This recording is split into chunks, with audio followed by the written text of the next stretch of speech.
Africa's needed development will only happen when she begins to rely, depend, and engage her diaspora more strategically.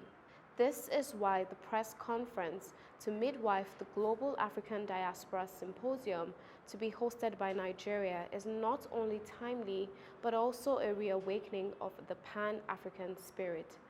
Details soon. And the Indian High Commissioner to Nigeria recognizes Honorable Dr. Abike Dabiri Arawa with an international honor. Stick around for more details. And ANPA is on hand with major health tips to celebrate World Doctors' Day. And we have our Diasporan of the Moment with Shaliwa Ajila presenting. This is your favorite program, The Diaspora, and I am your host, Koinsola Adetumbi. Please stay.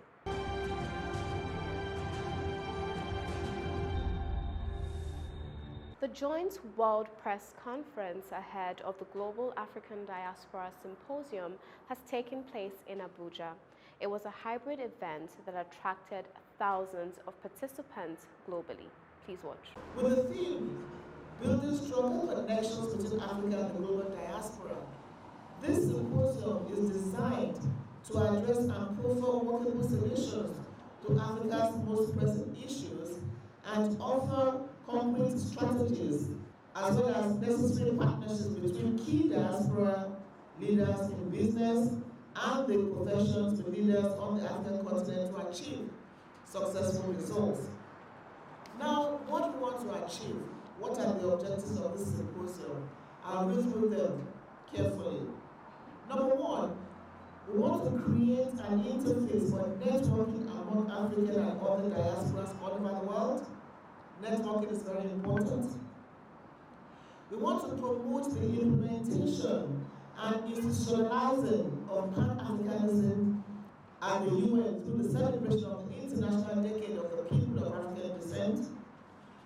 We want to build bridges between Africa and the diaspora by deepening relations between the AU, CARICOM, OACPS, and the SPF, among others, in realizing the diaspora of the sixth region of the African Union. We want to explore and engage the contribution of diaspora skills, particularly in scientific knowledge and technology transfer. We want to mobilize diaspora savings and diaspora philanthropic contributions and harness migration, remittance, and diaspora contributions for sustainable development.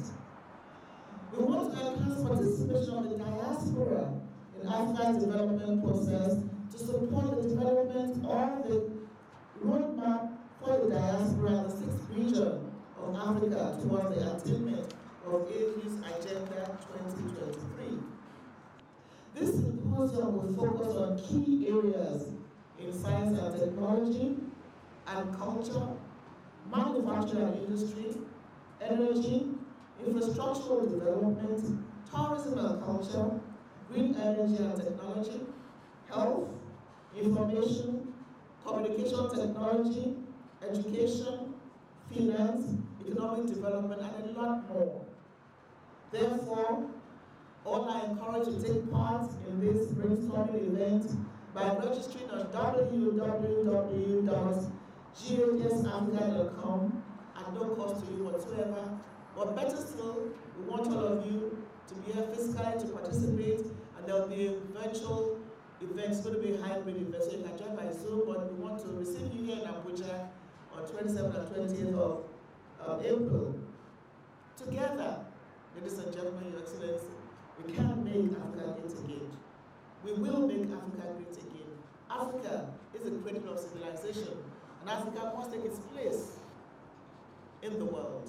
We all have to do it together. Africans, wherever you are in the world, as long as you're a black person, you are an African. We call on you to join us to make this symposium a great success as we look forward to indeed putting Africa where it truly belongs, on top of the mountain. We are happy here. We are now going to have the guts, and it is going to bring together all Africans across the world. I was the ambassador of Nigeria in Venezuela. I was covering Venezuela, Colombia, and Ecuador. I I was pleasantly surprised to see the number of Black Africans there. And I also sensed the eagerness of them trying to reconnect with their motherland, Africa. Actually, someone challenged me and said, why is it that the Jews have no problems going back to Israel? And then we as Africans with the black skin have difficulties coming to Africa. So we believe God is going to provide this opportunity to reconnect our Africans, particularly in Latin America. The percentage of Black Americans and Black Latin Americans we have is higher than the blacks we have in the United States of America in terms of population percentage. In Ecuador, I think it's about 9%. In Colombia, another 10% of the population of that, and they're eager. But they have not been included, they have not been given that chance. So we believe that this is going to be an opportunity for us to really integrate with them. One other thing that we have to point out is that development in this era in the world is driven by investment and knowledge. And we know that Africans in diaspora, particularly Nigerians, have been sending a lot of money into this country, which helps stabilize our economy in terms of foreign exchange. Going by the theme of the symposium, building stronger connections between Africa and the global diaspora, it is expected that at the end of the 2-day symposium, the set objectives of the symposium must have been achieved. Hoping that moving on, the Pan-African spirit will be felt among all Africans, paving way for great networking among Africans and other diaspora all over the world. Once again, I really appreciate all those that contributed to the success of this World Press Conference, especially you, the media.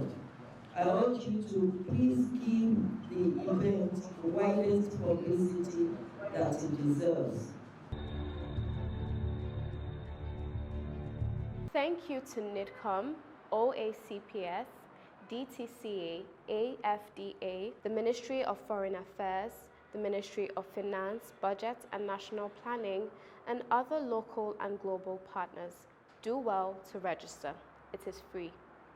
And on the margins of the International Women's Day celebrations, the Indian High Commission in Nigeria has recognized Honorable Dr. Abike Dabiri Arawa, Chairman CEO Netcom, with another international honor for her continued and consistent engagement with the global diaspora. India and Nigeria have very close relations. India and Nigeria have very close relations, and we continue to look forward to strengthening it and working closely with the next administration also, as with the previous administration, with whom we had excellent political and people-to-people contacts also. Madam Dabiri, this is a momentous occasion in which we in the Indian High Commission wanted to celebrate the International Women's Day with a special occasion through which we would be in a position to recognize few of the pioneering people in Nigeria. From the ladies section, I should say. There are many people from Nigeria who are worthy of recognition. We had selected about 7 of them. You were the topmost from the political sphere, with all the work that you had done as a member of the Assembly, as member of the Senate, and as the pioneering Special Assistant to the President on Netcom, and also as the Chairman and CEO of Netcom, which is a unique thing. And I'm aware that nearly about 10 years, a decade, you had spent fighting for this particular work within the Senate and within the legislative assemblies to have the law passed and to proceed further on this.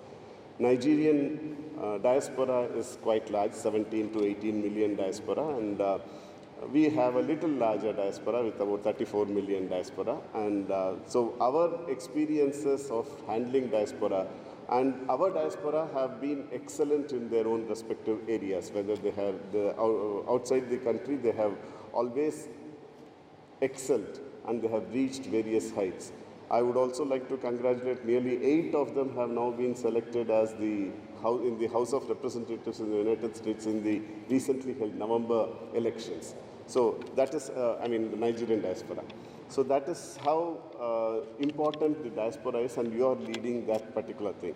The outstanding contribution of Honorable Dr. Abike Dabiri Erewa, Chairman CEO Nigerians in Diaspora Commission Netcom and Senior Special Assistant to the President on Foreign Affairs and Diaspora for tirelessly serving the Nigerian diaspora, especially women, in their rescue and rehabilitation, for strengthening justice and social change as the most popular face of National Television Authority of Nigeria for over 15 years.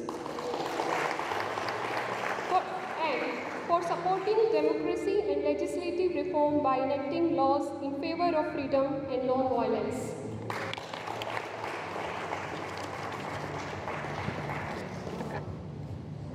I now request High Commissioner of India to present a memento to Honorable Dr. Abike Dabiri Erewa for her achievements in the field of politics.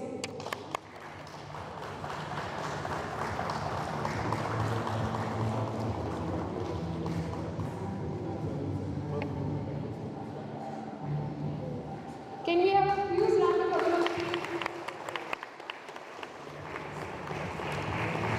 Thank you so much, madam. Now we would like to hear from you. Honestly, Your Excellency, this means so much to me, and I'm truly, truly grateful. This is a whole country honoring me amongst very, very few women in Nigeria. Thank you so much from the bottom of my heart. Thank you so, so much.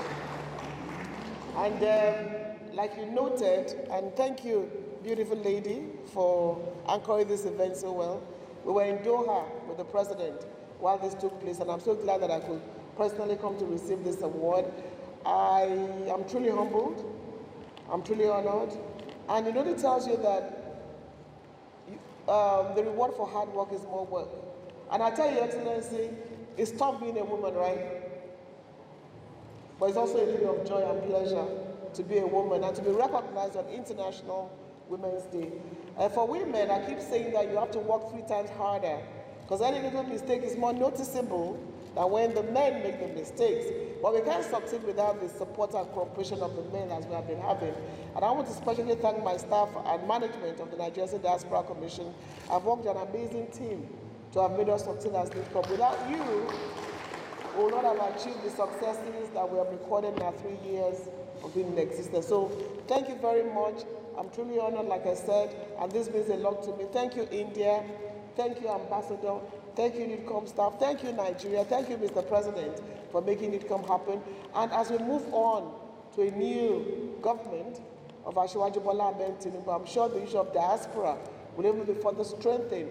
He himself came from abroad back to the country, and one of the very first to encourage the diaspora to come back home. He brought in doctors from abroad who came to Lagos and got involved in the system, the medical system in Lagos. So thank you very much. We continue to strengthen the ties between India and Nigeria, particularly our diaspora ties. The Indian diaspora are very strong, the Nigerian diaspora are very strong, and I've been saying it, an advocate of a partnership between the Indian and Nigerian diaspora can change the whole world. Thank you very much, Your Excellency, and I'm very grateful. Thank you.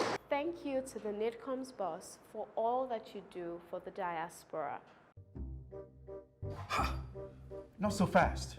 Look, I'm tired. I want to check out of this country for greener pastures. Just calm down for a moment. Please sit down. Do you have a job where you're going to? No, but someone is arranging, Listen, Lincoln. Checking out of this country without proper planning means one thing. Unimaginable begin. I've been in the diaspora, but legitimately doing great things at home and abroad. As I've been saying, without the proper footing abroad, the risk is not worth it.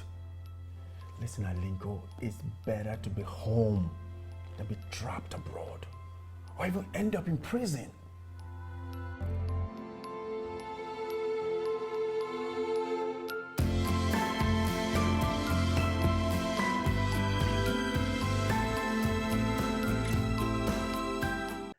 I'm an internal medicine physician by profession, and my My practice focuses mainly on the diagnosis and treatment of acute and chronic illnesses affecting the adult population, with emphasis on prevention.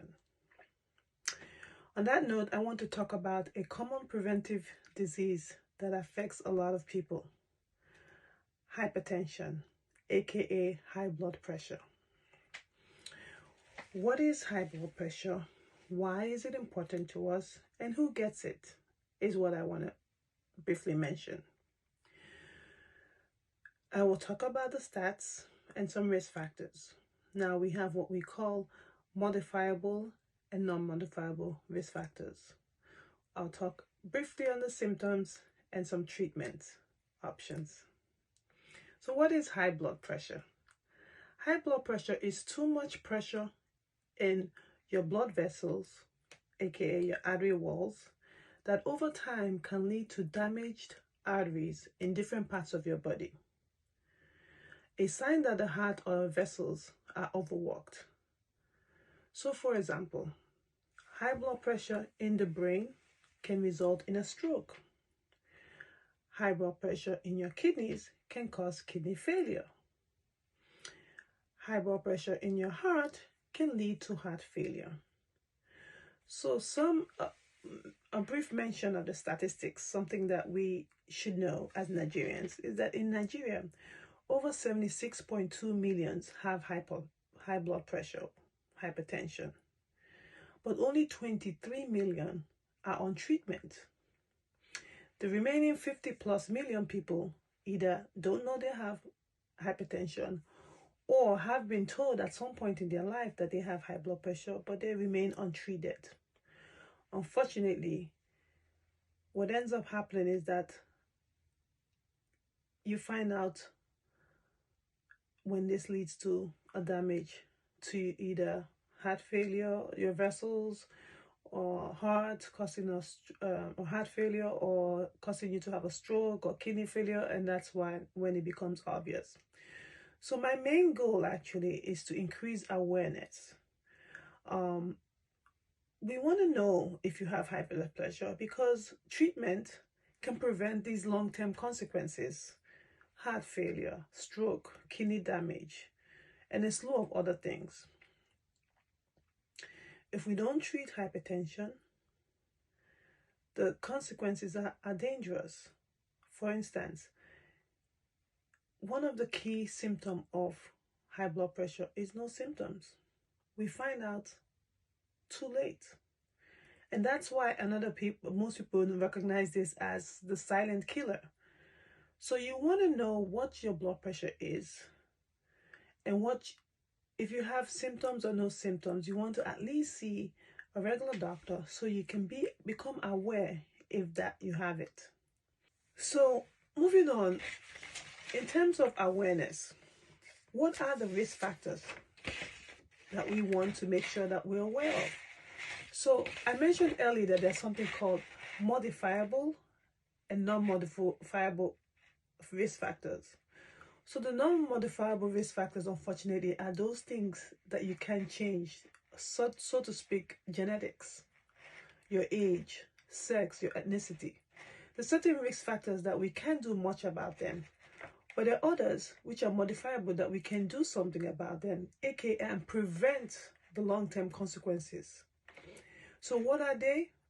Sedentary lifestyle. What do I mean by that? I mean by lack of exercise.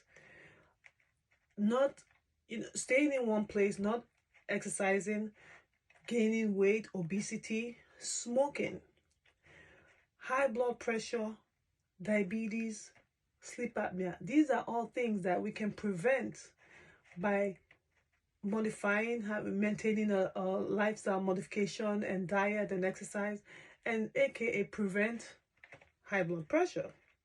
Other things like stress, poor diet, high cholesterol, excessive intake of alcohol, and pregnancy. Being pregnant sometimes can predispose some people to getting high blood pressure.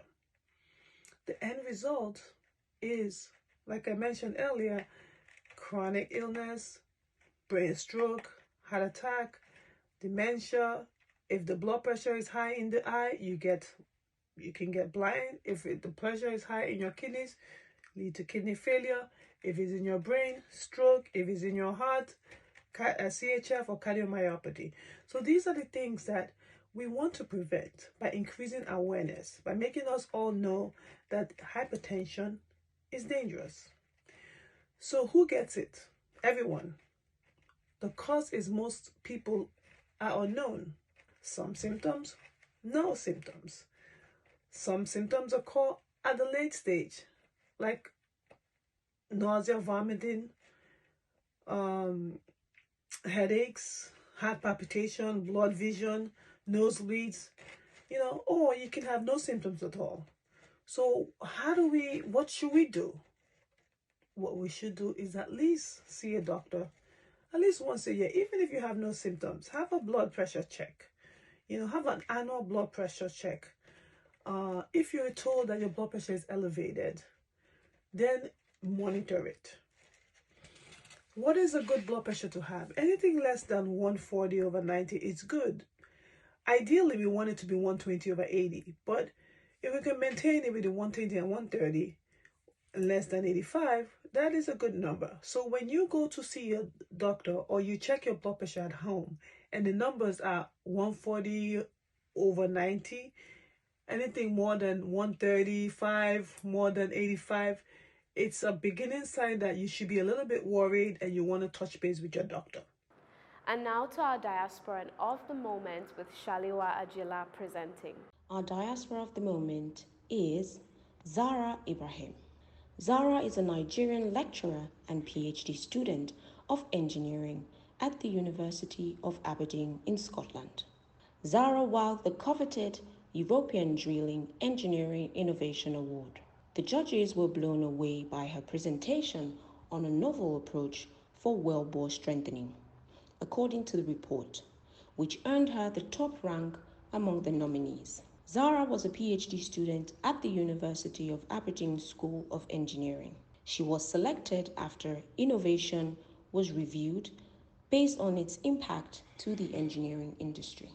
The award came with a €5,000 cash prize and attendance at 2 DEAE meetings with paid travel and accommodation expenses in June 2020. Her presentation on a novel approach for wellbore strengthening wowed the judges and secured her the top spot amongst the nominees. The University of Aberdeen said, "The School of Engineering would like to congratulate PhD student Zara Ibrahim, who was selected as the winner of the inaugural European Drilling Engineering Association Drilling Engineering DEAE Innovation Award, which comes with €5,000 cash prize and attendance at 2 DEAE meetings with paid travel and accommodation expenses in June 2019. All applications were reviewed based on their innovation relevance to the DEAE and impact to the industry, and the steering committee agreed that Zara's presentation scored high in all 3 categories. She is a role model for excellence and innovation in engineering. Congratulations, Zara. We celebrate you as our Diaspora of the Moment. That ends this week's episode of your favorite program, The Diaspora. Please join us same time next week for another exciting episode. And I remain your host, Sola Adetunbi. Bye for now.